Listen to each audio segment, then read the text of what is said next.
자, 오늘은요 창세기 1장 1절 말씀을 보도록 하겠습니다. 창세기 1장 1절인데요. 우리 교회 좀 다닌 사람은 좀 이거 외우기도 하죠.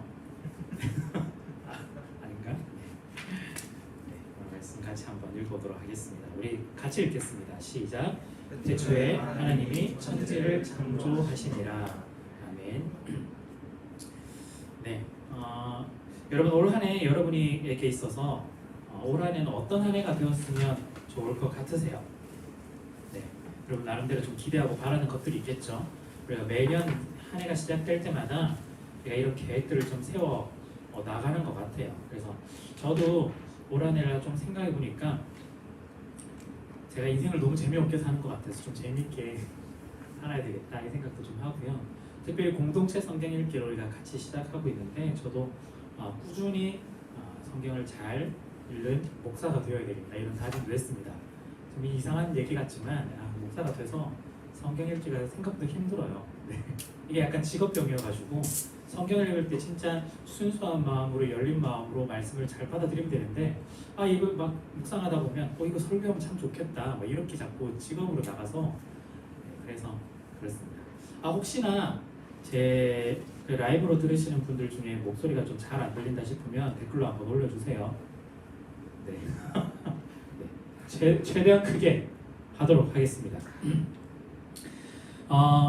우리가요 지금 목표를 세우고 가고 있는데 우리가 제일 안 되는 이유는 안 하기 때문에 잘 안 되는 거거든요. 정말 단순하죠.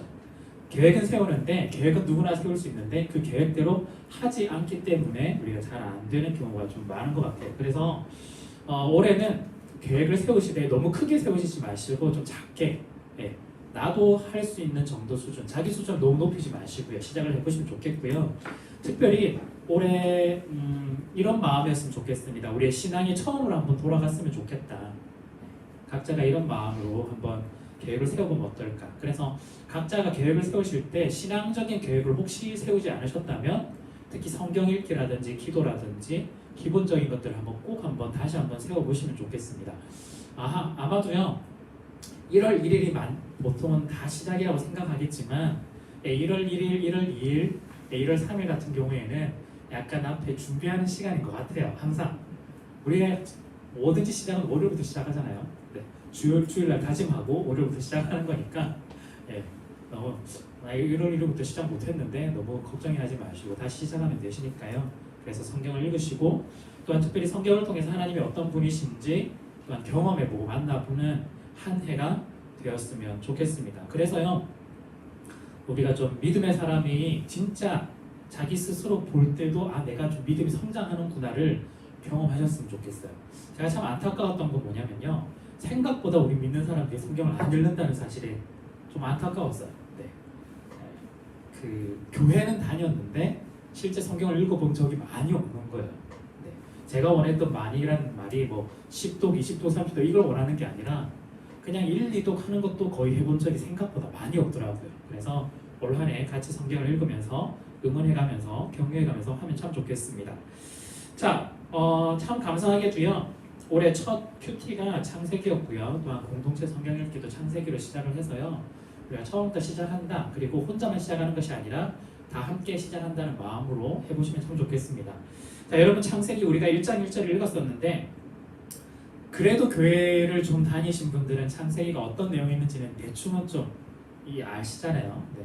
여러분 창세기 읽으실 때 좀 얼마나 많이 알고 계신지 모르겠네요. 네. 창세기 안에 혹시 생각나는 것들이 좀 있으신가요? 네. 창조, 창조도 있죠. 네. 또 뭐가 있을까요? 가인과 아벨, 네 맞습니다. 노아도 있고요. 무슨 퀴즈 하는 것 같은데. 엄청나게 많죠. 거의 시작이니까 기원이니까요.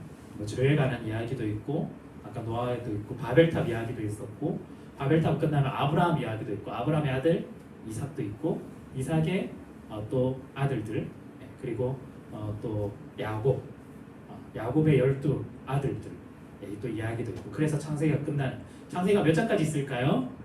50장. 네. 저도 그다음부터 잘 몰라요. 여러 가지 우리 그래도 다른 성경 갑자기 제가 예를 들어서 지난번에 큐티했던 예레미야 물어보는 것보다 혹시 다르잖아요. 예, 그만큼 알고 있다는 뜻이거든요. 우리가 알고 있는 겁니다. 자, 그런데 우리가요 알고는 있는데 우리가 창세기를 읽을 때 지금까지 어떠한 관점으로 읽었을까라는 질문을 한번 해보시면 참 좋아요. 창세기 읽을 때 자연스럽게 이런 질문들이 생기거든요. 물론 이제 순서대로 잘 읽어 나가시는 분도 있지만 어떻게 창조가 6일 만에 됐을까 궁금하기도 하고, 또한 창조의 시기 진짜 이게 6일인지 우리가 생각하는 그 6일인지 정말 오래된 건지, 그래서 뭐 여러 가지 논쟁들이 있거든요. 젊은 지구로 나이 든 지구로 해가지고 뭐 45년부터 해가지고 굉장히 짧게 6,000년짜리다 여러 가지 이야기들이 있어요. 그런 거 관련된 거 궁금한 것도 있고, 우주의 탄생, 뭐 공룡, 진화, 막 이런 질문들이 창세기 읽을 때마다 계속해서 나오는 거죠. 가인은 누구랑 결혼했나요? 막 이런 것부터 시작해가지고 궁금증들이 엄청나게 많이 생깁니다. 자, 그런데 이걸 저는 원래 스타일이 많이 질문하고 많이 궁금해하는 스타일이기 때문에 하셔도 괜찮습니다. 그리고 많이 하셔도 좋아요. 그런데 중요한 건요, 이 창세기에 하나님께서 우리에게 이 말씀을 주셨을 때 어떤 목적으로 주셨는지가 먼저 찾아내는 게 제일 중요하죠. 그리고 우리가 궁금해하는 것들은 어쩌면 부차적인 걸 수도 있어요. 그래서 부차적인 답을 찾아내야 되긴 하겠지만 제일 첫 번째 목적을 찾지도 않고 부차적인 것만 찾아서는 우리에게 큰 도움이 안 될 수도 있거든요. 그래서 우리에게 가장 중요한 건 성경이 1차적으로 우리에게 무엇을 말하느냐를 우리가 좀 찾아낼 필요가 있습니다. 그래서 창세기는요, 사실은 무슨 얘기를 하고 있냐면 우리에게 창조주가 누구냐, 즉 온 세계 기원이 어디서부터 시작이 되느냐, 그걸 언급하고 있는 거죠. 어떤 방법이나 시기나 탄생, 공룡, 진화 이런 것들은 부차적인 거예요. 제일 첫 번째는 누구로부터 시작이 되었느냐, 온 세계가 어떻게 구현되었느냐는 사실은 성경이 그렇게 관심 있지 않아요. 네, 관심 있지 않습니다. 왜냐면요, 이 창세기가 쓰여진 때는 하나님께서 창세기를 작성해서 지금까지 왔지만, 물론 우리에게 주어진 말씀이긴 하지만 1차적으로는 그 당시 독자들에게 주어진 거거든요. 그 당시 사람들이 가지고 있는 이해도에 따라서 창세기를 설명한 거예요. 그게 굉장히 중요해요. 지금은 굉장히 과학이 많이 발달됐잖아요. 어쩌면 하나님이 지금 이 시기에 창세기를 만약에 주셨다면 지금 내용보다는 조금 더 상세한, 우리들이 충분히 이해할 만한 내용들을 하셨을 거예요. 그런데 지금 이 이야기는 그 당시 사람들이 충분히 이해할 수 있는 정도의 수준으로 하나님께서 일단 이야기를 하셨다라는 거예요. 그래서 어떤 하우에 대한 이야기라기보다는 창세기의 기원 후에 대한 이야기가 사실은 핵심이에요. 그래서 우리가 후라는 걸 놓치고 있으면 자꾸 엉뚱한 방향으로 갈 가능성이 굉장히 높아요. 물론 우리가 이 부분에 대해서 많이 알고 공부하고 하면 훨씬 더 좋지만 제가 하지 말라는 이야기가 아니에요. 진짜 하셔도 괜찮습니다. 그렇지만 우리는 후를 놓치면 안 된다라는 겁니다. 그래서 우리는 창세기에서 특별히 어디에 입장을 봐야 되냐면, 우리가 천지 만물을 바라보는 입장이 아니라 가장 먼저 하나님께서 이 세상을 바라보는 입장으로서 우리가 창세기를 한번 읽어볼 필요가 있어요. 즉 무슨 말이냐면요, 하나님께서 왜 창세기를 우리에게 주셨을까? 하나님이 어떤 마음으로 우리 가운데 이 창세기를 주셨을까? 그리고 하나님은 누구에게 이 창세기를 주어가지고 그 사람들에게 어떤 도움이 되라고 창세기를 주셨을까를 잘 생각해보면 오늘날 우리에게 큰 은혜가 되고 도움이 될 수 있다는 겁니다. 자, 그래서요, 오늘은 두 가지 질문을 가지고 조금 살펴보려고 하고 또한 우리에게 적용을 할 건데요. 첫 번째 질문은요, 하나님이 창세기를 기록하신 이유, 그리고 창세기를 우리에게 주신 이유는 뭘까? 이 질문입니다. 자, 하나님은 왜 창세기를 기록하죠? 모세에게 기록했다고 하는데 모세에게 기록하게 해서 우리에게 주신 이유가 뭘까요? 과학적으로 어떤 하나님의 창조, 우주세계, 모든 만물들을 설명해 보이시려고? 그거 아니라는 거 우리 알거든요. 조금 쉽게 이해하시면 이거예요. 성경의 목적은요, 아주 궁극적으로는 우리가 예수 그리스도를 믿고 구원하기 위함이 목적입니다. 그래서 구약, 신약이죠. 옛 언약, 새로운 언약인데요. 예수님이 오실 것이라는 언약, 약속, 예수님이 오신 것에 대한 약속, 그 이야기거든요. 자, 그렇다면요, 이거예요. 우리 수학책에서 국어에 관련된 답을 찾으려고 노력한다든지, 사회에 관련된 답을 찾으려고 노력한다든지, 그러면 책하고 목적이 좀 맞지 않잖아요. 그러면 수학은 수학 나름대로의 숫자에 관한, 수식에 관한, 또한 또 조금 더 발전하면 물리까지 연결해서 거기서 어느 정도 그 답을 구할 수 있는 건데 우리는 수학책에서 자꾸 사회에 관한 이야기, 다른 이야기들을 찾으려고 하니까 조금 헷갈리는 거예요. 일단 목적이 있는 거죠. 목적이. 그래서 성경의 목적은 우리를 구원하시기 위해서 하나님께서 우리 성경을 주셨습니다. 자, 그 목적을 가지고 다시 창세기를 본다면요. 창세기를 우리에게 주신 건 물론 창세기에 있는 창조 기사들 덕분에 창조에 관한 이야기들을 우리가 충분히 추측하고 또한 생각해보고 과학적으로 나타내 보이는 것도 있지만 그걸 하기 위해서 하나님께서 우리에게 주신 것이 아니다라는 게 첫 번째 이야기입니다. 자, 그렇다면 하나님께서 무엇을 이야기하셨느냐? 제가 후라고 이야기했듯이 이 처음, 시작, 기원에 관한 이야기예요. 누구로부터 시작되느냐가 창세기의 목적입니다.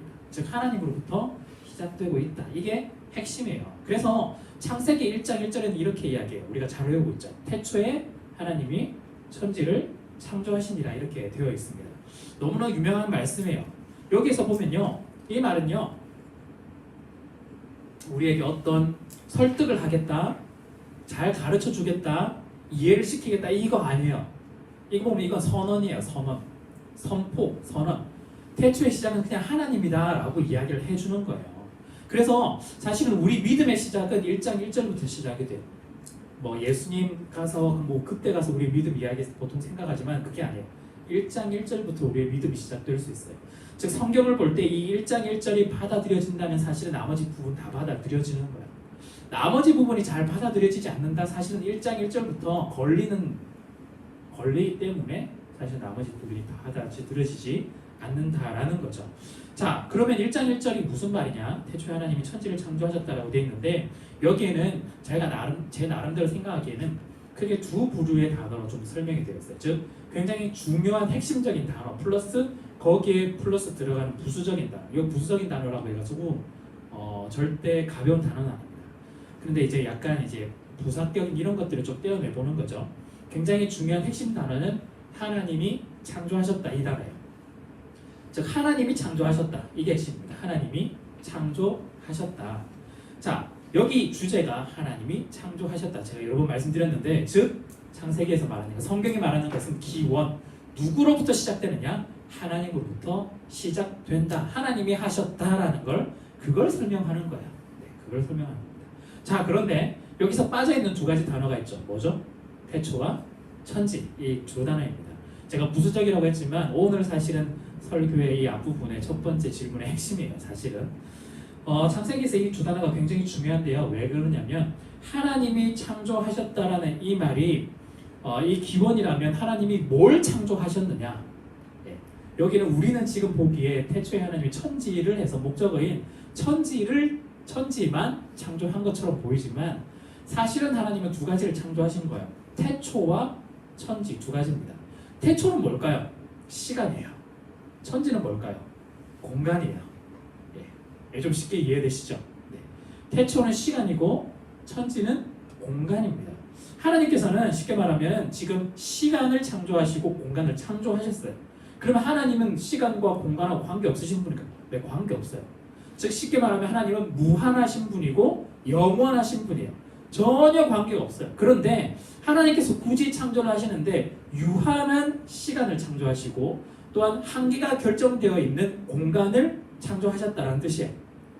무한하신 하나님이, 영원하신 하나님이 영원한 시간 속에 있지 않고 유한한 시간 속에 하나님이 만드셔서 계셨고 또한 한정된 공간이라는 것을 하나님께서 직접 만드셨다는 틀, 그것이 여기에 포함이 되어 있습니다. 실제로는 우리가 그 속에 살아가죠. 하나님께서 만드신 그 세상 속에서 시간과 공간이라는 틀에서 우리는 살아가고 있어요. 그래서 우리는 보통 뭐 3차원 세계에 살아가는 사람들이다 뭐 이렇게 이야기를 하는데 우리가 유한한 시간과 한정되어 있는 틀, 공간 속에서 살아간다는 말은 우리 존재는 어떤 존재냐면 유한한 존재란 뜻이에요. 이미 여기에 결정이 되어 있어요. 유한한 존재. 결국에는 우리는 사라져 없어질 존재들이다. 즉 피조물이라는 이야기가 여기에 담겨 있는 거죠. 그런데 다시 한번 반복해서 말씀드리면 하나님은 원래는 이 속에 들어있지 않은 영원하신 분, 시간을 초월하신 분, 공간도 초월하신 무한하신 그 하나님이다라고 분명하게 이야기를 합니다. 그래서 1장 1절은요 이런 의미가 있어요. 하나님이 창조를 하셨어요. 그런데 뭘 창조하셨느냐? 무한하고 영원하신 하나님이 시간과 공간을 창조하셨다는 거예요. 그 시간은 유한한 시간, 한정되어 있는 공간을 창조하셨습니다. 그걸 1장 1절에서는 태초에 하나님이 천지를 창조하셨다라고 이야기를 하는 거예요. 그래서 2절부터 이어지는 어떤 하나님이 뭔가 물질을 만드는 거기에 우리가 굉장히 사로잡혀 있는데 사실은 1장 1절에 모든 것이 다 포함이 되어 있는 거죠. 이미 시간과 공간이 다 만들어져 있다라는 거예요. 낮과 밤 이렇게 이야기한 것 자체가 이미 시간의 개념 속에서 이야기를 하는 거거든요. 우리가 2020년 12월 31일, 2021년 1월 1일 스스로 시간이라는 한정된 공간 시간 속에 유한한 시간 속에서 우리가 이미 만들어내고 있는 겁니다. 자, 그런데 중요한 건 뭐냐면요. 무한하고 영원하신 그 하나님이 굳이 유한하고 한정되어 있는 시간과 공간이라는 틀을 만들어낸 이유가 뭘까라는 거죠. 사실은 이게 창조의 목적이거든요. 창조의 목적. 하나님께서 그냥 창조하시면 되는데, 그리고 여러 가지로 무한하게 모든 것들을 다 하셔도 되는데, 하신 이유는 우리의 유한한 인간까지 만들어내시고 우리와 하나님과 함께 교제하고 함께 사랑을 누리기 위해서입니다. 참 우리가 이해가 되지 않는 부분일 수도 있어요. 그런데 하나님께서는요, 이 부분이 결국에는 사랑이다라고 성경 안에서는 이야기를 하고 있는 거예요. 참 묘해요. 제가 잘 들어보시다가 뭔가 논리적으로 이상한데 뭔가 하셔도 어쩔 수 없어요. 성경 안에서 우리에게 가르쳐 주는 건 하나님의 창조의 목적은 결국 사랑이다라고 이야기를 하는 것밖에 없거든요. 그 안에서 우리가 이해를 해보려고 노력을 하는 거죠. 자, 그런데 우리의 입장이 아니라 하나님의 입장에서 생각해 보면은 참 이해가 되진 않지만 참 은혜롭고 감사하고 대단히 놀라운 일들인데, 그런 거 있죠. 돈 많은 사람들이 혹은 정치인들이 제가 이런 말은 좀 죄송하지만 서민 코스프레 하는 경우가 가끔씩 있어요.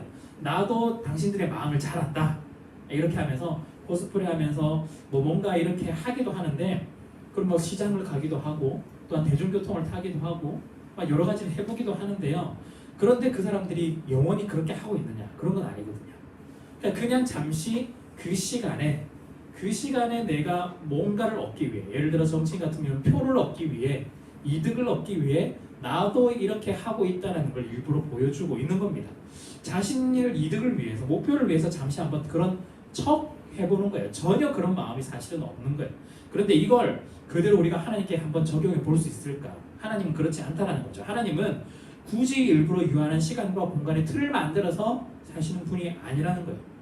한번 체험해보고 아니면 좀 이렇게 해서 사람들로부터 인기를 받는 그런 신이 되고 싶다? 하나님 전혀 관심이 없는 거예요. 그런데 굳이 하나님께서 유한한 시간과 한정된 공간을 만들어서 이곳 가운데 오신 이유는 하나님께서 우리를 사랑했기 때문이고, 더 중요한 건 뭐냐면요, 하나님이 그 시간과 공간을 만들어내시고 그 속에 들어와 계신다라는 거예요.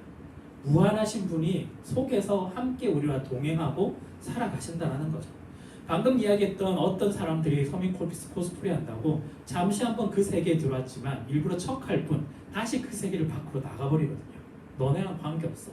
그렇지만 하나님은 여전히 무한하고 영원하시지만 유한한 세상 속에서 하나님은 우리와 함께 동행하시면서 유한한 것들을 전부 다 경험하시고 함께 나눠주시고 동행해 나가신다는 거죠. 그걸 성경에서는 흔히 뭐라고 이야기하냐면 사랑이라고 보통 이야기를 한다는 거예요.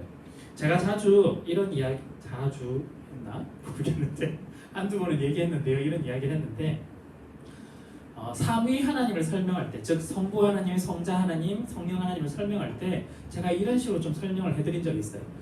시간과 공간을 초월하신 성부 하나님께서 이 땅 가운데 오신 거예요. 2000년 전에. 이 땅이란 말은 인간의 시간 속에 오셨어요.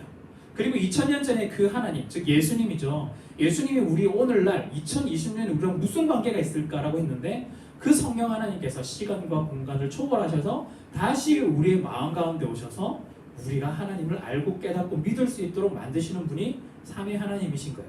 하나님, 시간과 공간을 초월하신 그 하나님께서 인간의 시간 속에 들어오시고 그 시간도 모자라서 이제는 우리의 마음 속에까지 들어와 계시는 분이 우리 삼위 하나님이라는 거예요. 사실은 하나님 그럴 필요 없거든요. 네, 영원하시고 무한하신 분이 굳이 유한한 세상 속, 유한한 시간 속, 유한한 우리의 마음 속에 굳이 들어올 필요가 없거든요. 멀리서 그냥 무한하신 분이 그냥 지시 한번 하시면 되고 말 한 번 하시면 다 되는데, 천지 창조하신 분이 그냥 한 번에 모든 것들을 다 하실 수 있는데 굳이 내려오신 이유는 우리를 사랑하시기 때문인 거죠. 이게 참 묘하기도 하고 또한 이해가 되지 않지만 여전히 성경은 우리에게 사랑이라고 이야기를 하고 있습니다. 하나님께서는요 시간과 공간을 초월하신 그 하나님이 2000년 전에 들어오시고 심지어 인간의 역사 속에 들어와서 자기의 아들을 주신 분, 그리고 그 아들을 믿을 수 있고 또한 그 아들을 믿음으로 통해서 우리도 자기의 아들들, 즉 하나님의 백성, 자녀가 될 수 있도록 해주시는 분이 하나님, 즉 그 하나님의 사랑만이 가능하다는 거예요. 자, 하나님께서 이 창세기를 처음에 왜 주셨을까? 어쩌면 하나님께서 하나님의 사랑을 보여주시기 위해서 우리에게 주셨을지도 몰라요. 그리고 하나님이 어떤 분이다라는 걸 보여주시기 위해서. 네. 그래서 하나님이 지으신 세상, 여기에 우리가 좀 더 관심이 많아 보이긴 하지만 하우보다는 우리가 후에 좀 더 집중을 하며 시작하는 한 해가 좀 되어야 되겠습니다. 누구로부터 시작하는지, 그 하나님은 어떤 분이신지, 즉 영원하고 무한하신 분인데 우리를 사랑해서 유한하고 한정된 공간까지 오신 그 분, 그 하나님이 우리 가운데 함께 계시다는 걸 우리가 기억을 해야 될 필요가 있겠습니다. 자, 두 번째는요. 두 번째 질문은 여기서 좀 연결을 해서요. 창세기의 첫 번째 독자, 첫 번째 이 창세기를 받아들였던 독자들에게 어떤 이야기를 들려주시기 위해서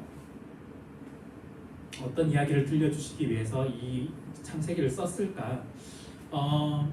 아마 하나님께서는요 이 이야기를 들려주신 건 그 사람들에게 분명 도움이 되기 위해서, 그 사람들에게 필요하기 때문에 주셨을 거예요.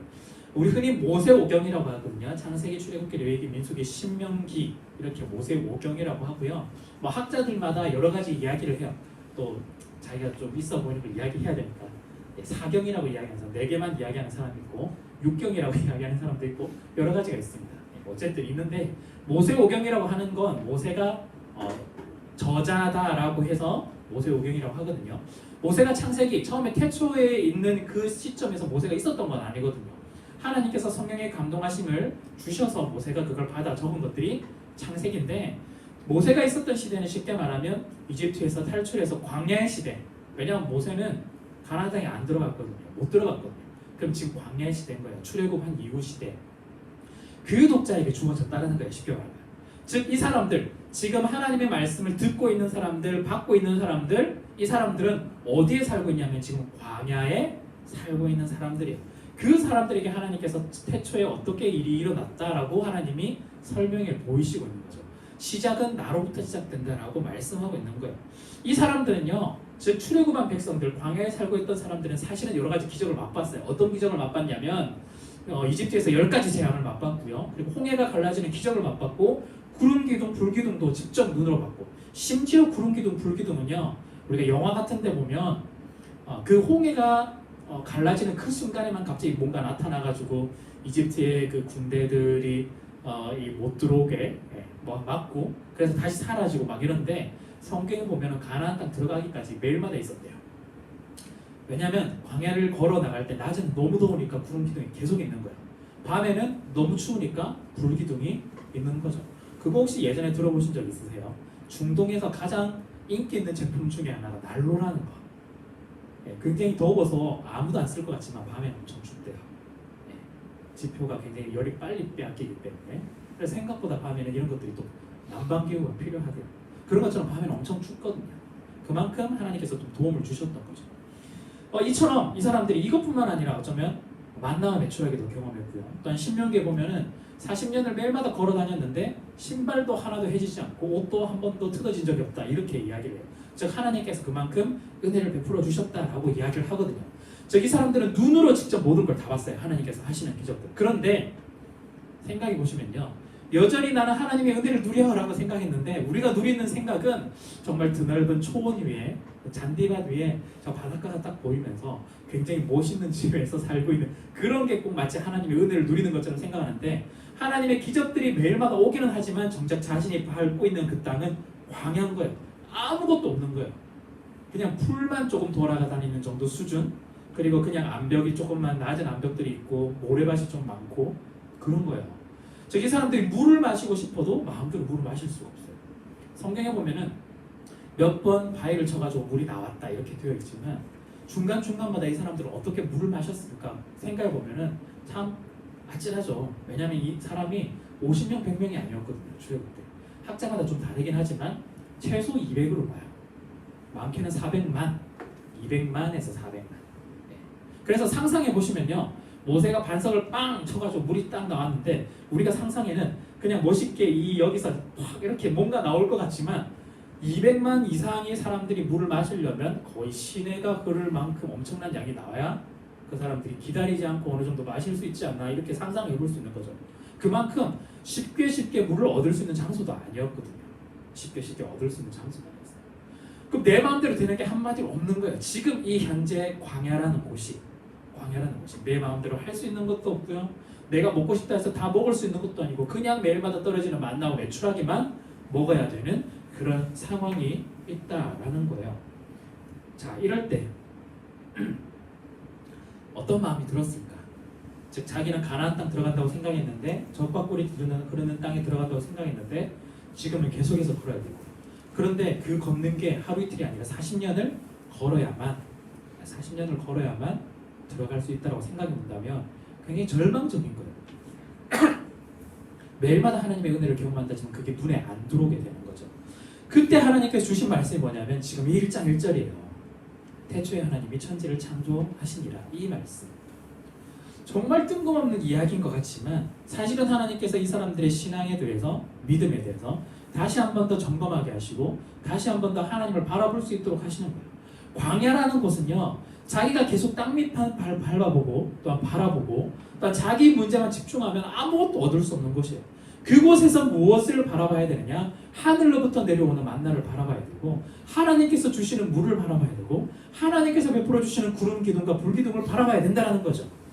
즉 하나님께서 이 모든 것들을 해나가신다라는 믿음을 가지고 광야를 걸어 나가야만 광야를 벗어날 수 있다라는 겁니다.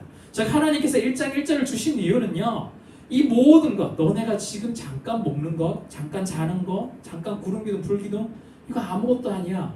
내가 온 우주를 만들었고 천지를 만들었는데 이거 하나 못하겠어. 지금 이거예요. 내가 시간과 공간을 다 만들고 너네를 다 함께 하고 있는데 너네가 지금 뭘 바라봐야 되는지 지금 하나님께서 일러주고 있다는 거죠. 지금 우리가 살고 있는 이 시점에서 우리가 하나님께 나아갈 때 무엇을 바라보느냐가 굉장히 중요합니다. 지금 어떻게 보면요, 우리가 살고 있는 것이 광야라고 해도 틀린 말 아니거든요. 뭐 내 마음대로 되는 거 아무것도 없잖아요. 여러분들 마음대로 되는 거 아무것도 없어요. 그럴 때 우리가 무엇을 바라야 되느냐? 무한하고 영원하신 그 하나님, 특별히 우리의 시간 속에 우리의 공간 가운데 오신 그 하나님을 우리가 바라봐야 된다는 거예요. 특별히 제가 두 가지를 좀 더 말씀을 드리고 싶은데, 한 가지는요, 하나님께서 우리와 동행한다는 걸 여러분들이 잊으시면 안 돼요. 하나님께서 우리와 동행하신다. 즉 영원하고 무한하신 하나님이 인간의 시간 속, 특히 인간, 우리는 어떤 시간을 보내고 있죠? 고난의 시간을 보내고 있어요. 광야의 시간을 보내고 있어요. 그럴 때 하나님께서 우리와 함께 이 시간 속에 들어와서 동행하신다라는 게 여기에 포함이 되어 있습니다. 하나님은요, 시간 속에 들어오셨어요. 우리의 시간 속에 들어오셔서 특별히 우리와 같이 되신 분이 하나님입니다. 우리의 고통을 아시고요, 우리의 어려움들을 아시고 우리와 함께 하십니다. 시간과 공간을 초월하신 그 하나님이 초월 밖에만 있지 않고 우리의 시간 속에 공간 속에 들어오셔서 우리를 이해하시고 우리를 위로하시고 공감하시는 분이 하나님이다라는 거예요. 하나님이 함께한다. 우리가 그 말을 들을 때 뭔가 멀리서 그냥 뭐 이렇게 하겠지, 그게 아니라 지금 우리의 시간 속에 들어오시고 지금 있는 이 공간 가운데 들어오시고 또한 우리 삼위 하나님 설명한 거죠. 내 마음 가운데 하나님 직접 오셔서 함께 하고 계시다라는 것이 사실은 1장 1절이 말하고 있는 이야기다라는 거예요.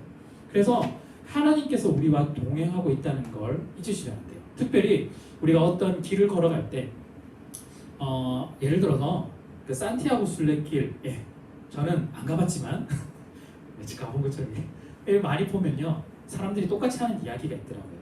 아무리 친한 사람이라도 같이 가지 않더라고요. 보폭이 다르니까. 왜냐하면 같이 걸으면 못 가더라고요. 물론 자기의 시간이 정말 평생 그냥 스페인에 살면서 너무너무 시간이 많이 남아서 이 친구 도와주면서 가는 사람이 있을지 몰라도 자기 한정된 시간, 예를 들어 한 달로 딱 정했고 때로는 뭐 한 달만, 두 달만 뭐 이렇게 정하는 사람도 있지만 그 시간 속에서 내가 맞춰진 이 길을 가기 위해서는 내 보폭이 있고 내 체력이 있고 내 시간이 있기 때문에 아무리 친하고 아무리 좋은 사람이라도 같이 걸어가기가 굉장히 힘들더라고요. 그 사람은 결국 놔두고 나중에 저녁에 만나더라고요. 그냥 올 때까지 기다렸다가 나는 좀 쉬고 그렇더라고요. 근데 우리가 걷는 걸음이 대부분 이래요. 우리 인생도 마찬가지거든요. 내가 보폭을 걸어 나갈 때 내가 걷는 수준이 있고 내가 걷는 양이 있는데 저 사람이 따라오지 못할 때 대부분 맞춰주기보다는 빨리 와. 우리의 습관이 보통 그렇거든요. 어느 정도 빨리 오라고 이렇게 재촉하죠. 그런데 하나님이 우리와 동행하신다는 것, 함께 하신다는 건요, 보폭을 우리의 보폭에 맞춰서 가신다는 뜻이에요. 우리가 굉장히 안 가고 버티고 그냥 가만히 있다 하면 하나님도 옆에 가만히 있는 거예요. 그렇지만 우리가 한 걸음 천천히 걸어 나갈 때 늦지만 하나님도 천천히 맞춰서 가시는 분이 하나님이시다라는 거죠. 하나님의 특징은 하나님이 우리를 그냥 포기하고 버리시고 그냥 내가 열심히 앞에서 갈 테니까 너 그냥 뒤에서 얼마나 잘 따라오는지 보자 이게 아니라 잘 걸어갈 수 있도록 우리의 발에 빛을 비춰주시고 등불이 되어주셔서 특별히 손잡고 함께 가시고 때로는 우리가 쓰러지고 넘어지면 도저히 안 되면 업어서라도 데려가시는 분이 하나님이라는 거죠. 그게 동행한다는 뜻입니다. 즉 제가 1장 1절 이야기하면서 여기까지 왔는데요. 태초에 하나님이 천지를 창조하신다고 할 때 시간과 공간을 만들었다는 것, 즉 유한한 시간과 유한한 공간 속에 하나님이 들어오셨다는 건 내 인생의 시간 속에 하나님께서 들어오셨고 나와 함께 동행하시고 나와 함께 걸어가고 싶다는 하나님의 뜻이 여기에 반영이 되어 있다는 거예요. 그래서 1장 1절을 기억하실 때 하나님께서 나에게 태초라는 시간부터 지금까지 나를 기다리시고 함께 하시고 동행하시는구나. 그걸 꼭 기억하셔야 됩니다. 두 번째는요, 우리 속에 오셨다라는 건요, 또 한 가지 더 우리가 하나님의 영원을 경험할 수 있게 해준다라는 거예요. 이게 무슨 말이냐면요, 우리 기독교 신앙에서는요, 쌍방향이에요. 쌍방향. 일방적인 게 아니라 쌍방향이에요. 즉 영원하고 무한하신 하나님께서 유한한 시간과 공간 속에 들어오신 건 처음에 우리를 위해서 이렇게 오셨는데 이게 방금까지 이야기였어요. 그런데 여기서 그치지 않는다라는 거예요. 이게 무슨 말이냐면 하나님께서 우리가 낮아짐으로 우리와 함께 되시고 또한 우리 수준에 머물고 거기서 끝 이게 아니라 이제는 낮아짐에서 다시 높아짐으로 바뀌게 된다는 거예요. 즉 우리가 죄송합니다. 우리가 그리스도와 보통 연합한다 이야기를 하거든요. 내가 그리스도와 함께 죽고 함께 산다. 그 말은요, 하나님께서 우리 가운데 은혜를 베풀어 오셔서 하나님이 우리와 같이 되시고 우리의 모든 것들을 이해하시고 공감하시고 거기서 끝이 아니라 이제는 우리와 함께 연합하면서 우리도 하나님과 같은 그 시간대에 그 공간대에 들어갈 수 있도록 하나님께서 인도하신다는 거예요. 즉 그 영원하시고 무한하신 그 하나님이 유한하고 한정된 이 시간과 공간 속에 들어오셨다가 이제는 우리를 이끌어서 다시 우리와 함께 무한한 그리고 영원한 곳에 우리를 인도하신다라는 거죠. 그래서 우리가 무한에서 유한에서 무한으로 제가 너무 복잡하겠어요. 유한에서 무한으로 그리고 한계가 많고 틀이 있는 그 공간에서 무한한 것으로 영원한 것으로 하나님께서 바꾸어 놓으시고 옮겨 놓으신다는 거예요. 즉 사망에서 생명으로 옮긴다. 그리고 영생을 누린다. 다 이런 의미예요. 사실은 우리가 지금은 유한하고 죄 속에 빠져서 죽는 인생이지만 이제는 하나님과 영원히 살게 되고 영원히 누리게 된다는 건 영원하신 그 하나님께서 유한한 인간 속에 들어오셨다가 우리를 데리고 함께 연합하여서 다시 영원한 곳으로 올라가게 되는 그 하나님의 놀라우신 일들이 우리 가운데 펼쳐진다라는 거죠. 이게 하나님이 하시는 일이다라는 거예요. 이 말은요, 우리가 사는 인생이 때로는 처음에는 유한하다, 거기서 끝난다라고 생각했지만 이제 하나님과 함께하는 인생은 그냥 유한해서 끝나는 것이 아니라 영생, 무한한 영생을 누리게 된다는 걸 우리가 말하고 있어요. 그래서 그렇다면 우리의 관점으로 다시 한번 우리의 인생을 이 관점으로 인생을 좀 돌아보면요, 이제는 유한한 시간 속에 쌓여있는 우리의 인생이라기보다는 정말 영원 속에 그 자리를 자리 잡고 있는 우리의 인생이라고 볼 수 있어요. 물론 지금 이 땅 가운데서 육체로 사는 시간 한정된 시간이겠죠. 그렇지만 예수 믿기 전까지, 즉 하나님의 은혜가 누리기 전까지 무한하시고 영원하신 그 하나님이 우리 가운데 오기 전까지는 그냥 이 땅에서 사는 게 전부였어요. 그냥 유한한 인생으로 끝. 그렇지만 이제 하나님께서 우리 가운데 찾아오시고 우리가 하나님과 동행하고 연합하면 어떻게 되느냐? 이 모든 하나님의 그 무한한 시간이 모두 같이 영원히 누리게 되는 겁니다. 그렇게 되면요, 우리가 한정된 시간, 예를 들어서 인간의 시간으로 60살, 60, 70, 80년 이렇게 살아갈 때 지금 어떤 시점에서 굉장히 힘들고 어려운 일들이 굉장히 펼쳐졌어요. 지금 작년처럼 코로나, 올해도 계속해서 코로나 일어나고 있는데요. 이 시간 속에서 우리가 굉장히 힘든데 우리가 보기에 느끼기에는 내 평생에서 가장 힘들고 또한 내 인생 가운데서 너무 많이 중요한 일들을 차지하고 있고 너무나 많은 지분을 차지하고 있는, 인생의 여러 가지 지분을 차지하고 있는 이 순간이지만 하나님의 영원한 관점에서 보면 어쩌면 아주 작은 점일 수도 있다는 거예요. 지금 이 유한한 속에서 우리가 가지고 있는 게 이 주먹만한 게 눈에 들어오지만 정말 영원한 것에서 보면 이 주먹은 주먹으로 보이지 않고 굉장히 점으로 보인다는 거죠. 우주에서도 지구가 굉장히 커 보이지만 태양계에서 보면 지구가 또 작거든요. 근데 태양계에서 넘어서서 우리의 은하 보면은 태양계도 굉장히 점으로 보이거든요. 그 점 속에 지구도 점이거든요. 그 지구 속에 사람도 점처럼 되어 있거든요. 그 말은 영원한 시간 속에서 우리가 살아가는 이 시점은 어떻게 보면은 아주 작은 점이라는 거예요. 무시하라는 뜻이 아니라 우리가 살고 있는 지금 힘들고 어려운 시간이지만 하나님과 함께 동행하고 나아갈 때 이 시간들은 무한 속에서 소비되어져 무한 속에서 이루어지는 그 시간이다 라고 이야기를 해주고 있는 거죠. 그래서 우리에게는 우리에게는 처음에 주먹처럼 보였던 이 주먹이 주먹으로 보지 말고 이제는 우리의 인생 전체를 바라봤을 때 점으로 바라서 우리가 이걸 보는 것이 아니라 정말 이 모든 것들 일하시고 주관하시는, 즉 영원하시고 무한하신 그 하나님을 먼저 바라볼 필요가 있다는 걸 이야기해요. 즉 영원하신 그 하나님께서 유한한 인간 속에 시간 속에 들어오셨다. 우리가 연합하여 다시 영원한 하나님 가운데 우리가 거하게 되었다면 우리가 이제는 계속해서 이 땅 가운데서 문제와 상황을 볼 것이 아니라 주먹처럼 큰 문제만 계속 볼 것이 아니라 하나님의 영원한 시간적인 관점에서 아주 작은 점이라는 걸 깨닫고 우리가 바라봐야 할 대상은 하나님이다라는 걸 이야기를 하고 있습니다.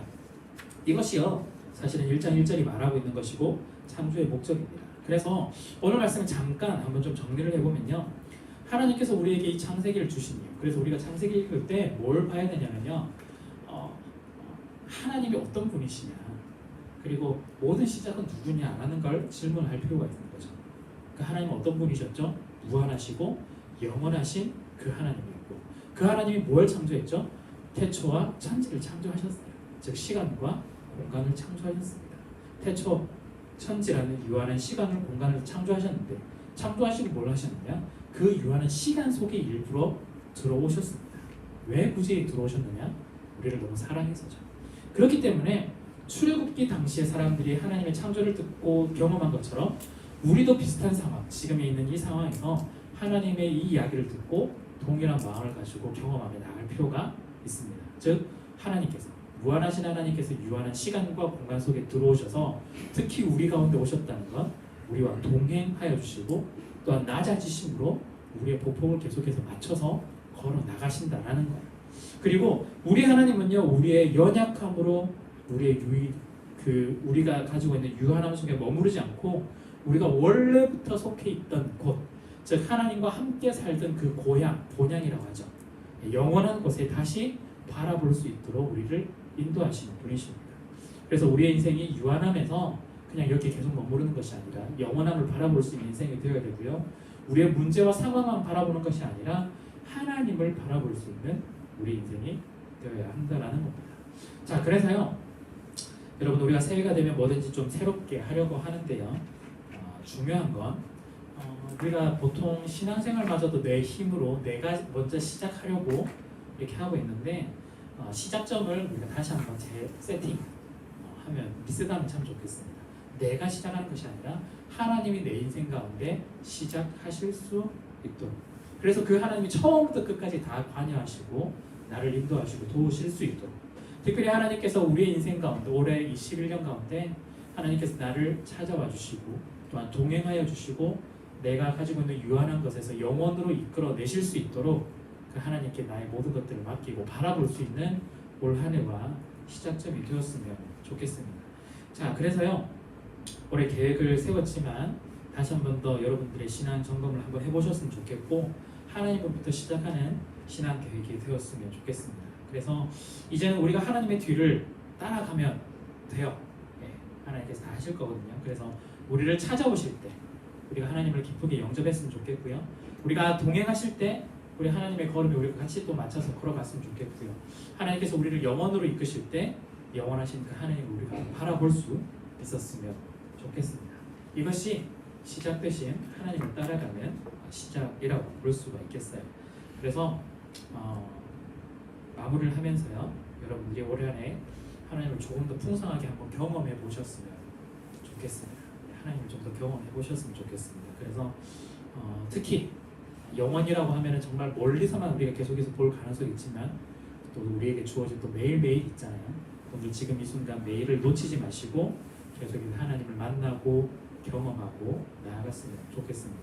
그래서 오늘 하루 가운데 또한 일주일 가운데 한 달, 1년 뒤에도 우리가 하나님을 경험하고 동행하면서 하나님을 바라볼 수 있기를 우리가 간절히 바라고 축복합니다.